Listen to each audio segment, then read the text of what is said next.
And we're happy to welcome you into a brand new edition of Upon Further Review as we get set for another busy weekend of high school football, college football, and the NFL. We'll do our picks later on. My cohort here is Josh. I'm Nate. We're at RJ's Steakery. Got a lot to talk about. We were out at practice at Georgia Southern earlier in the week. Josh had a long practice. We were out there on Tuesday. Some people had to even have a longer individual. They say it's done at 6.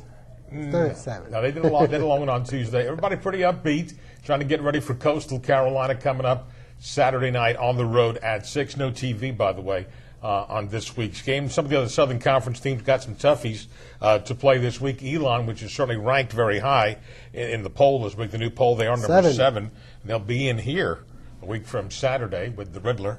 They go play at Richmond. It's been a stumbling block for them in history. Yeah, Richmond is usually somewhere on there, and there they are, number 9. But they're 0-1. They only played the one game so far, and Richmond has beaten them 3 times. Furman's got a tough test going to South Carolina. They've done that before. It's a good game to go over and get some money. Right. Not too far from if they go play Clemson or South Carolina, those are nice, close-by games. Another interesting matchup for Chattanooga this week is they take on Eastern Kentucky.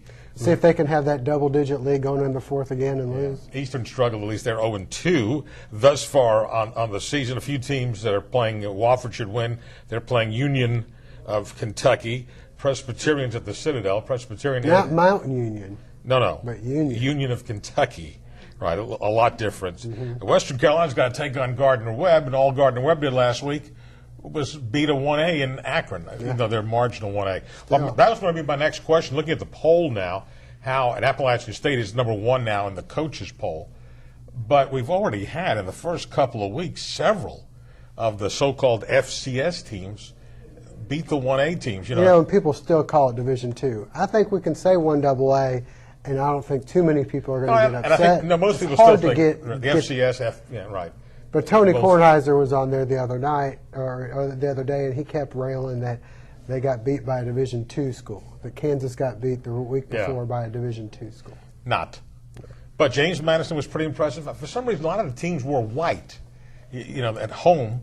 And after, and I guess Virginia Tech's got to deal with Nike, because they wore those black things against Boise State that night. Boise had those uniforms also. And they look like an animal skin. Yeah, just a little strange, to say the least.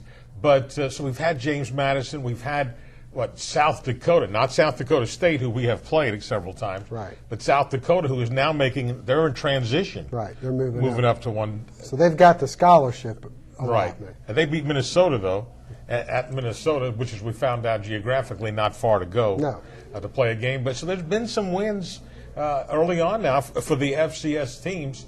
So we'll see how it plays out. As we all know, Georgia Southern played it close last week against Navy. And the concern I had, and I brought it up, in the interview that we had with Coach Monk, and everybody's patting everybody in the back. Hey, great job against Navy. Boy, the defense looks outstanding. You got to put that game really behind you. And get ready for Coastal. And they know that they can't lose 2 games in a row, though. I think the players were pretty aware that they really need to win this game on the road and take care of business. And coming up this week, and it's not in our picks coming up later on because there was no spread on the game earlier in the week, Georgia Tech playing at North Carolina, because you don't know which players become eligible for North Carolina. They got the running back is back. They had 16 out against I think a ranked team. I think they're down to 13.